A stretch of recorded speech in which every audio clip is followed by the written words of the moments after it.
Welcome to my studio.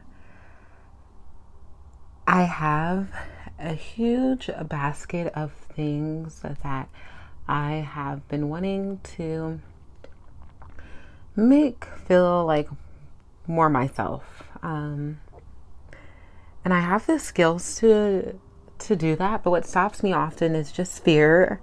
And then also this thing of where I want to, I don't know, share the process of some things.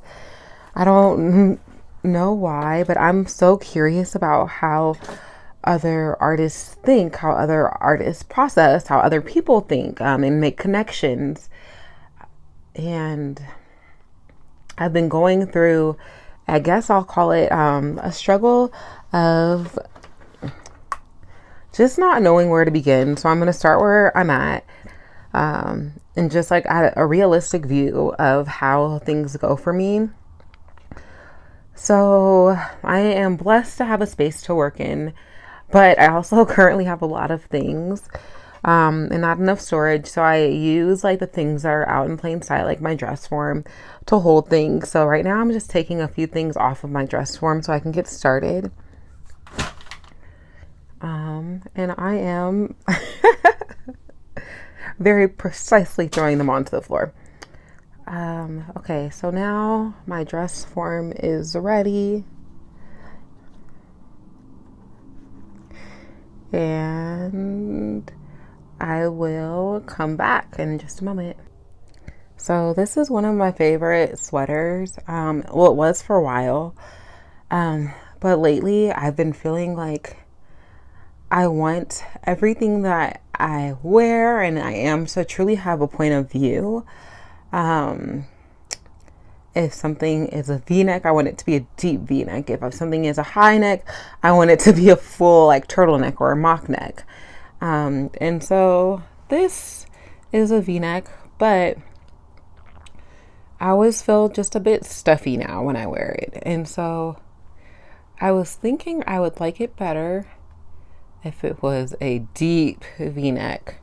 So here is like the bust line, right across here, like where the apex of the nipples are. And so I thought a good level of the V could be right about to there. Yeah, that feels a lot better to me. And the other thing I've been noticing about myself is I enjoy polish, but I also enjoy like some edge. And so I think this would be like a fun place for me to bring a little bit of like unexpected edge into this piece. And so my idea is that I'm going to change the neckline of this completely, but also instead of totally finishing the edges, because I don't have any more of this particular fabric. That's something that's already created and it's a knit. And so there's not really any like seam allowance where I can take from. I think that this will be a fun place to play with some unfinished edges.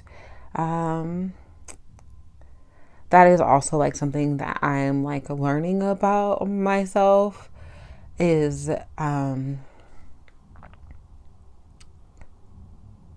think that's how I play. I play with things being just a little bit unexpected. And working with what I have also allows me room to play. So I'll come back in just a moment. I'm going to just grab regular masking tape and tape off where I think this new neckline should be. Okay, so I hope that this shows up okay on camera, but I added masking tape right here and on the other side as well. And then I left the back neckline intact because I did like where it hit there. And I don't know, I think that could be interesting if it shows like this used to be a finished thing. And then over time it just has evolved into something different. And so my plan with this is just to go ahead and cut here. And then right where the tape is, my plan is to just do some probably like double stitches all the way to here, and so that when I wash this, everything that's within this tape is going to fray. It's gonna have like a curly frayed edge is my plan. So I'll come back again once I've done the cut. Okay, so I just laid this on the floor, and I folded it in half so I could cut these exactly evenly because I put the tape directly on the dress form. I wasn't sure if it was even, so that's why there looks like there's a little bit of unevenness. It's because when I folded it in half, I was able to even things out a bit. Hopefully, again, this may not be perfect. That is okay. So yeah, now I'm gonna go ahead and take this to the sewing machine and sew it up. Okay, so it's the next day. I'm at the park, and I sewed the little seam. You can see it, and then after I sewed it, I peeled off the tape and I washed this, and then it's fraying like kind of how I imagined. And I'm so much happier with the outcome. I know I said like a super deep V, but this is deep for me. It has a little peekaboo of I'm a woman. Yeah, so I did it. Okay, that's it. Bye for now.